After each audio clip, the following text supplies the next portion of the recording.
Hi, welcome to Coaster Mania. I'm Micah, and today I'm going to be talking about our most anticipated coasters that will be opening this year. I'm curious as to when I'm going to be able to ride some of these, as it could probably take quite a while. Without further ado, let's get into the video.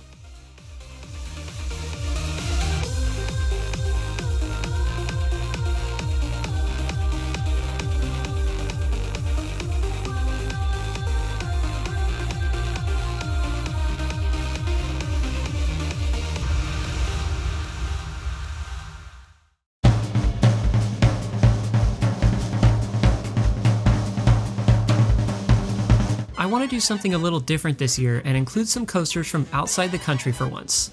Hopefully I don't get duped and all of these coasters actually do open this year. So let's check it out. Number 10, Good Gravy at Holiday World. I mean, come on, a coaster themed to gravy? It's just another Vekoma family boomerang, but still. The marketing for this ride and the theming and just everything. This ride just has charm written all over it. Number 9, Phoenix Rising at Busch Gardens Tampa.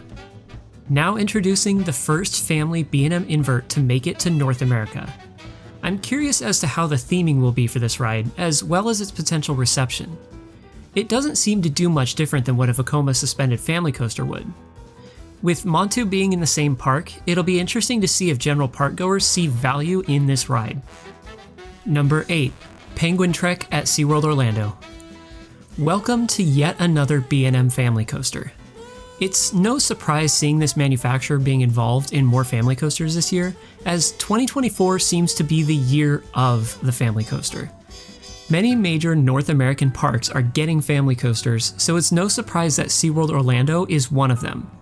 Compared to what some other manufacturers do with family coasters, this one seems a slight bit on the tamer side, but I guess we'll just have to find out once it opens. Number 7, Thunderbolt at Playland. This is the first Zamperla converted Intamin accelerator on this list. I'm excited to see if these live up to the hype and present a comfortable and reliable ride experience. Hopefully, this addition to the Pacific Northwest can be the start of something new in this area as well. Number 6, Iron Menace at Dorney Park. I feel somewhat obligated to include this because holy crap, Dorney Park is getting a new ride. And that's where some disappointment comes into play.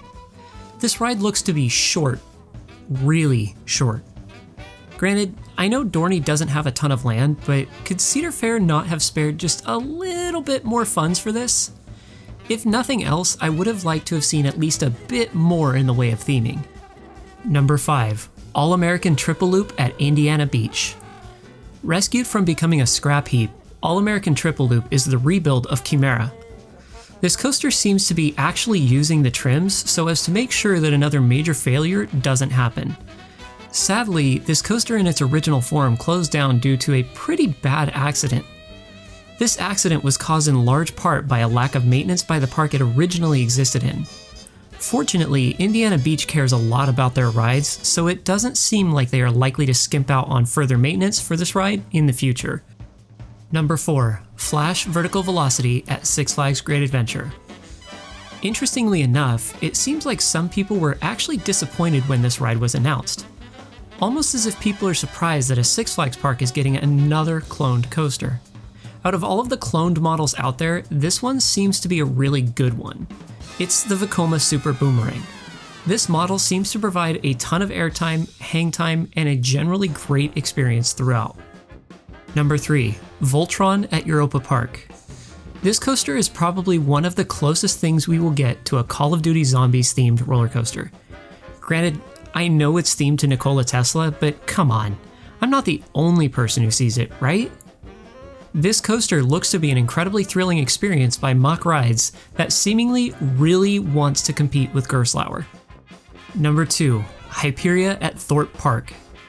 The new tallest coaster for the UK seems like it will be an amazing coaster with some of the craziest design elements out there.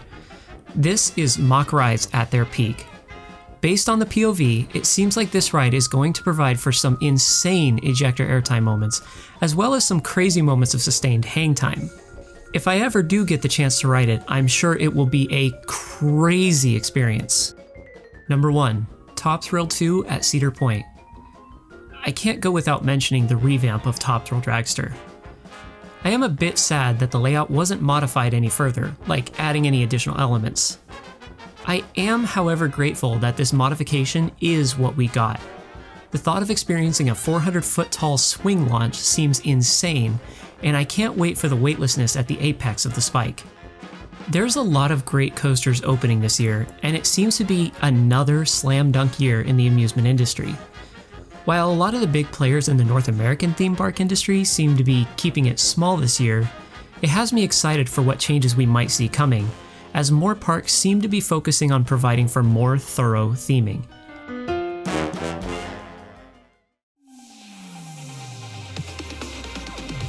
Thank you so much for watching this video. Don't forget to leave a like and comment below and hit that bell icon.